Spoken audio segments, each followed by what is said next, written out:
been a while.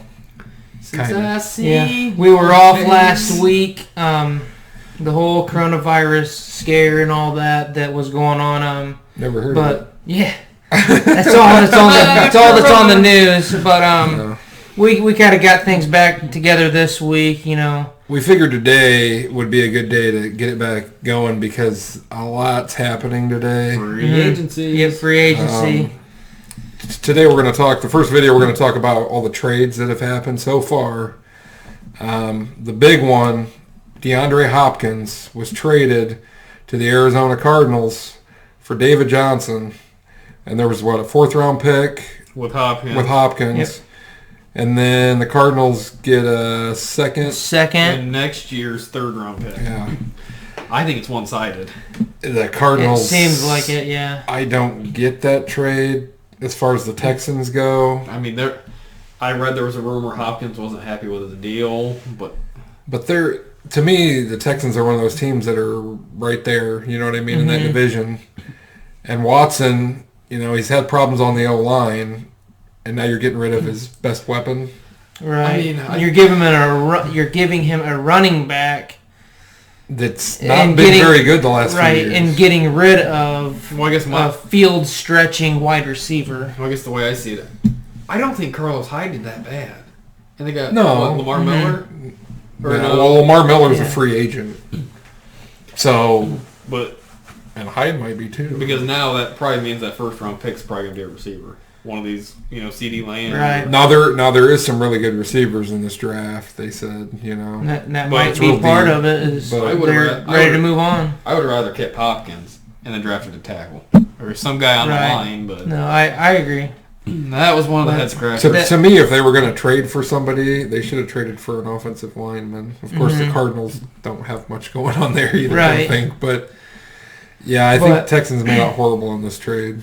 On the Cardinals side of things, though, you're getting Hopkins and a fourth-round pick. The fourth round is, is what it is, but you're getting an awesome receiver. And you still got Fitzgerald. You got Fitzgerald for another year or two. Christian Kirk, yeah. I can't remember what the tight end is off the top of my head.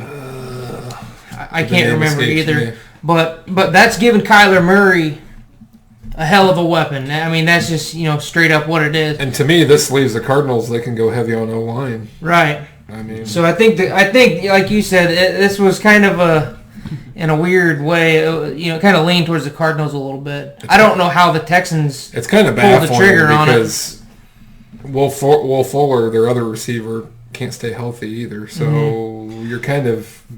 Big thing I would say take away from this now, do you think that Watson ends up demanding a trade? I don't think so. I think he's going to... I don't know what he's got left on his contract, but I think he plays it out. He sees what... But you never know. What if they draft well? Like I said, what if they draft a CD Lamb or... They're going to have to replace Hopkins, Texans are going to have to go offensive line, too, because their offensive line is not good. It's not. Watson kept getting beat up. Should have kept Tunsil. And now you're getting rid of weapons, so I don't know. It doesn't make sense to me, but that's that trade. There are some other trades that happened today. We don't want to keep on the same trade here. The next one that happened was with your Ravens. Hayden Hurst and a fourth-round pick. They traded them to Atlanta for a second and a fifth, which I kind of see that. Hooper ended up moving away from Atlanta. Atlanta gets a tight end. He's not actually a bad tight end. Right. No, he's got really good hands. I don't like the trade. I thought he was great with the Ravens. I think Hurst has got the better hands out of all three of the tight ends. Yeah. Right. Andrews is the better receiver. Boyle's the best blocker. And then Hurst has got the speed, and he has... I think the way the Ravens probably looked at it was they had a surplus of tight ends. Right, yeah. So, and then you're getting... you got a second-round pick. I think there's going to be something up. They're going to probably end up trading up. Ravens got something in the plan. That's possible. But, as far as... I don't think it's a bad move on either part, to be honest with you. It's kind of, everybody, If you look at it... This one was a more fair trade than the Hopkins-Johnson, I feel, but I still, man, I liked Hurst with your Ravens, man. He was real solid for you.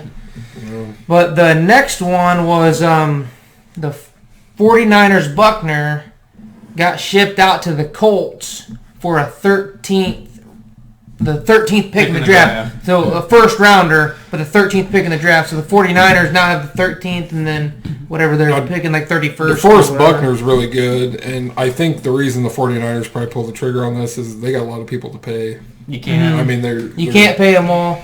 The 13th pick in the draft is high enough where you can get a solid, get some solid talent that high in the draft. I think they kind of messed this one up. The 49ers did? I think they should have kept Buckner and traded, was it Armstead? Mm-hmm. Yeah. We'll get into that later, though, with the Armstead. But I think thing. Buckner is the better player. If you look at a lot of the game tape and everything, Buckner's the reason that Bosa and all of them got open. Oh, yeah. Right.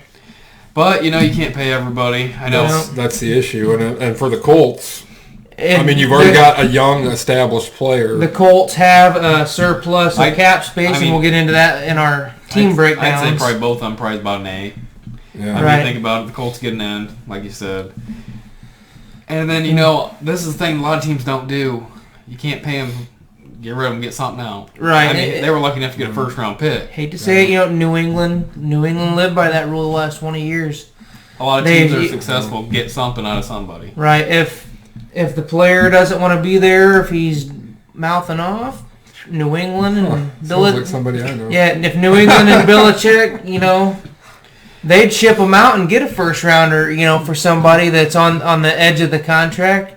You might as well get something for something them. On nothing. And then the last one, which I kind of think this team is kind of with the Texans. Ravens got Calais Campbell for a 5th-round pick from the Jags. They got a Pro Bowl. It's a hell of a deal. Yep. They can't. They were going to pay him plus. I can't even say his name. He's up there. He's up there in age, but he's 31. Yeah, they said he was with the Jaguars for 3 years, and I think they said he had 31 sacks in that 3-year span. So that's about 10 sacks a year. So you're getting some solid pressure. I think the Jags are they're one of those teams that's kind of they're kind of in rebuild mode, you know what I mean? And to have an older veteran like that. Of course, I think they probably could have got more out of him than a 5th rounder. Probably was the 3rd or 4th. Yeah, so I don't know if that was good on their part, but I think that's what he's saying. That kind of went Ravens a little bit. So there was something they had, and they came out with it. Said there was 5 guys who the past 10 years got 90 sacks. Watt was one. I'm trying to think. Suggs, Calais Campbell. Can't remember who the other one was. Oh, Pierre Paul was the other one. So we're talking 10-year stretch. This guy's been a beast. He's been up there with the best of the best. I'd say probably the thing to close out with somebody has somebody that's unhappy, supposedly. Oh, man. Stephon Diggs is tweeting today about it's time for a new beginning. So we may see a trade. This has been going on for a while. I love Stephon Diggs, but, man, he's kind of a headache. And you can get something good out of him probably. And the wide receiver draft class is pretty deep, solid, so it's like, I don't know, maybe you pull the trigger because the Vikings are already with the cap space situation. They made a little more today, but we'll get into that later. The funny thing is the Ravens have been kind of connected. I don't know if that'll... I don't think they'll give the asking price, though. Right. Diggs is such a hell of a receiver. You're not going to... his deal's not too expensive. He signed before all this, but... I think you get a 1st-round pick out of him. He wants to be the number 1 guy. Is his problem. If you guys are going to trade him, I think a perfect fit would probably be Miami. They got 3 1st-round picks. You guys would get another 1st-round pick. You get kind of something, If we could get a 1st-round pick out of him, I'd trade him because it's not going to get any better. If somebody, I've always been under the assumption that if somebody's unhappy on your team, you get rid of them. Right, you get something for them. There's people that hang on to people, and they're not coming back the next year, and you still don't. Why are you hanging on to them then if they're not coming back? Even if you got a 7th-round pick out of somebody, at least you're getting something. You're letting them walk there have away. been several players that have been picked in the later rounds, even undrafted. That he was one of them. Yeah, he was a 5th rounder. So. But that'll close out our trade special for the free agency and NFL news. And by the time we release this, there might have been more stuff that there might have been. So Tune in for episode 2, which is going to be the signings. Yeah, we'll go with signings. We'll go with the signings next. Do the straight up signings. Signings. See ya. See ya. Later.